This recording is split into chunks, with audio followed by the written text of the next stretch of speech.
नमस्कार दोस्तों, आप सभी का मेरे यूट्यूब चैनल पे स्वागत है। आज हम लोग बात करने वाले हैं अयोध्या की। समय अयोध्या छाया हुआ चर्चा में, पूरा सोशल मीडिया इसी से पटा हुआ है।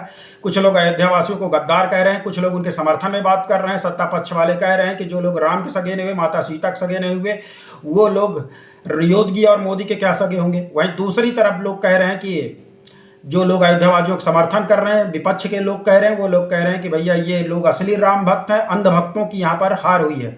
तो तरह तरह के आकलन किए जा रहे हैं। तो सोचा मैंने इसी मुद्दे पे आज चर्चा करता हूँ, क्या अयोध्यावासी वाकई जो है वो गद्दार हैं क्या।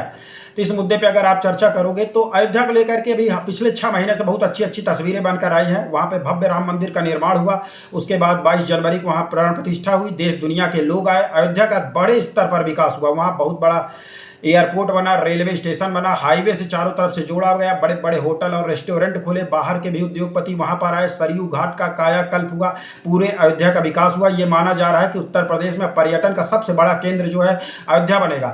प्राण प्रतिष्ठा के बाद से ही लगभग 2 करोड़ से ज़्यादा दर्शनार्थी वहां पर भगवान राम का दर्शन करने जा चुके हैं मंदिर का, और वहाँ की जाहिर सी बात इकोनॉमी आगे बढ़ी होगी। अब इन सारी अच्छी अच्छी बातों के बाद लोकसभा चुनाव में भारतीय जनता पार्टी का उम्मीदवार हार जाता है, जो 2014 में जीता था, 2019 में लल्लू सिंह। अब इसको लेकर के कि ये क्यों हार गया, इसको लेकर के भारतीय जनता पार्टी सहित देश में सभी के मन में एक जिज्ञासा उत्सुकता है कि ये क्यों हार गया। टेलीविजन की बाइट देखो तो वहाँ के साधु संत रो रो के कह रहे हैं कि भगवान राम का मंदिर जिस योगी मोदी ने बनाया उनको हार दिया, अयोध्यावादी तुम हमेशा कलंकित रहोगे 1000 वर्षों तक। कई तरह की प्रतिक्रिया रही, सेंटीमेंट निकल के आ रहे हैं कि भगवान राम अगर अयोध्या वासियों को लेकर के श्रीलंका गए होते तो शायद ये वहाँ भी हरवा देते, इसलिए भालू बंदरों को ले गए। तो ये खैर सोशल मीडिया का इमोशनल बातें ये चलती रहती हैं। लेकिन अगर बात करें तो भारतीय जनता पार्टी के वहाँ के हार के प्रमुख कारण क्या रहे, तो हार के अगर प्रमुख कारणों की बात करेंगे तो वहाँ के जो लोकसभा उम्मीदवार थे लल्लू सिंह, वो खुद हैं। सारे उस क्षेत्र 5 विधानसभा वहाँ पे आती है, दरियावाद है, रुदौली है, अयोध्या है। अयोध्या पहले एक विधानसभा थी, जिला था फैजाबाद, लेकिन योगी आदित्यनाथ की सरकार आई तो उसने अयोध्या को जो है वो जिला घोषित कर दिया। इसी तरह मिल्कीपुर है और बीकापुर है। अब इनमें से मिल्कीपुर को छोड़ दिया जाए तो 5 विधानसभा में 2022 के चुनाव में भारतीय जनता पार्टी की सरकार थी। तो जाहिर सी बात है कि 2002 साल पहले अयोध्यावासी नाराज नहीं थे, लेकिन अभी सिर्फ 2 साल बाद क्यों नाराज हो गए कि लोकसभा चुनाव में उन्होंने उसको हरा दिया, जबकि भव्य राम मंदिर का वहाँ निर्माण हुआ, जो इतनी अच्छी सारी बातें जिनको मैंने जिक्र किया उसके बावजूद भी।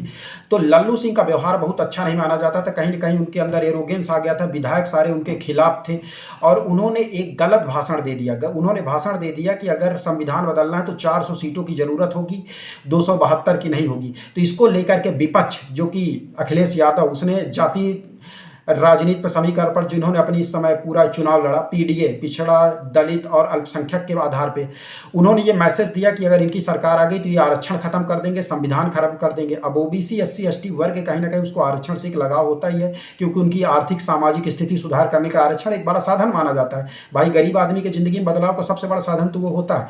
तो इसको लेकर के अखिलेश यादव और राहुल गांधी इस नैरेटिव को सेट करने में विफल रहे कि ये जो लल्लू सिंह कह रहे हैं उसका मतलब है कि ये संविधान बदल देंगे। तो इनका ये भाषण, इवन साधु संत कह रहे हैं कि लल्लू सिंह इस चुनाव में इतने ज़्यादा कॉन्फिडेंट थे कि पूरी दुनिया यहाँ पे आई है, भगवान वहाँ पे अमित शाह, मोदी जी की, योगी जी की रैली भी हुई तो उनका जीतना तय ही है। तो वो भगवान हनुमान मंदिर का आशीर्वाद तक लेने नहीं गए, जिनका आशीर्वाद लेकर हमेशा उन्होंने चुनाव अभियान की शुरुआत की, ज़्यादा प्रचार प्रसार भी नहीं किया। तो इसको लेकर के उनको एक बहुत बड़ी वजह थी कि लल्लू सिंह से ज़्यादातर लोग नाराज थे। उसके बाद जो है दूसरा बड़ा वजह थी वो पीडीए का समीकरण, जो अखिलेश यादव ने इस चुनाव में सेट किया और बहुत बेहतर तरीके से भारतीय जनता पार्टी को उत्तर प्रदेश में पटकनी दी। अगर बात करें तो ओबीसी की जो आबादी है पूरे अयोध्या में लोकसभा क्षेत्र में वो 22% है। इसके बाद दलितों की आबादी 21% है और अल्पसंख्यकों की आबादी, मुस्लिमों की आबादी लगभग 18%। ये हो जाता है मोटा मोटा 60%।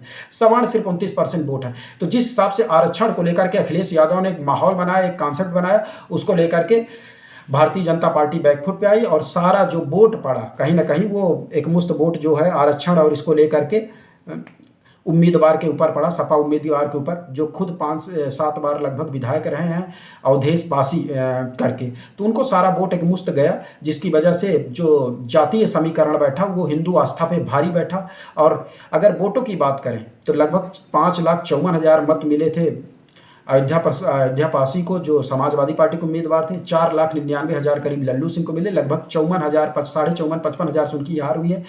वहीं एक घटनाक्रम भी इसके लिए जिम्मेदार है कि भारतीय जनता पार्टी के एक रुष्ट नेता थे सच्चिदानंद पांडे, वो टिकट ना मिलने से वो 6 दिन पहले समाजवादी बसपा में चले गए और उन्होंने भी 46,500 वोट पाए। इसके अतिरिक्त 7,500 वोट नोटा मिले, तो 46,500 और 7,500 दो लगभग 54-55 के करीब पहुंच रहा है। तो इसका मतलब है कि अयोध्या वासियों ने नहीं हराया है, कहीं ना कहीं भीतर खाट और ये जो तोड़फोड़ है उसकी वजह से भी हारे हैं। 4 विधानसभाओं में इनको बहुमत था। अयोध्या अगर विधानसभा की बात करें तो वहाँ फिर इस बार भी भारतीय जनता पार्टी जीती है, इसलिए अयोध्या पर्टिकुलर विधानसभा से क्रिटिसाइज करने की जरूरत नहीं, उन्होंने तो भारतीय जनता पार्टी को उम्मीदवार को चुनाव जिताया ही है। अब यहाँ पर अगर अगले समीकरणों की अगर बात करें तो उसके बाद ये जो आरक्षण का इनका नैरेटिव था, अखिलेश यादव का संविधान को लेकर नैरेटिव था, वो यहाँ पर कहीं ना कहीं पास हो गया। इसके अतिरिक्त लोगों को अयोध्या में जो बड़े बड़े सड़क निर्माण में वहाँ का जो चल रहा था कंस्ट्रक्शन वगैरह इंफ्रास्ट्रक्चर बनाने के चक्कर में बहुत सारे लोगों का मकान ध्वस्त हुआ, जिसका बहुत लोगों में नाराजगी है कि उनको उचित मुआवजा नहीं दिया गया। इसको लेकर के भी लोकल स्तर पे बहुत ज़्यादा नाराजगी आई है, लेकिन इसको लेकर के मिली जुली प्रतिक्रिया, कुछ लोग कह रहे हैं कि बढ़िया मुआवजा दिया गया है, ऐसी बात नहीं है। ये विपक्ष एक फर्जी नैरेटिव लगा रहा है कि लोग नाराज थे, लेकिन कहीं ना कहीं लोगों में नाराजगी थी।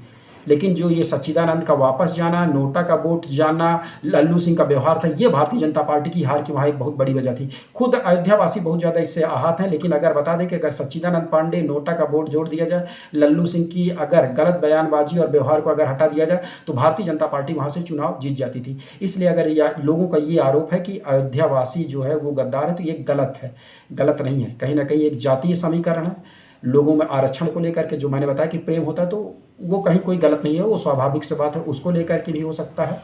तो हिंदू आस्था को लेकर के मानने वालों को बहुत ज़्यादा नाराज होने की ज़रूरत नहीं है। ये लोकतांत्रिक व्यवस्था है, इसको धर्म से अलग ही रखने की ज़रूरत है। धर्म व्यक्तिगत मामला है और अपना एक जीवन जो होता है, सार्वजनिक जीवन, वो अलग होता है। कमेंट के माध्यम से आप भी अपनी राय रख सकते हैं। चैनल को सब्सक्राइब कर दें। बहुत बहुत धन्यवाद।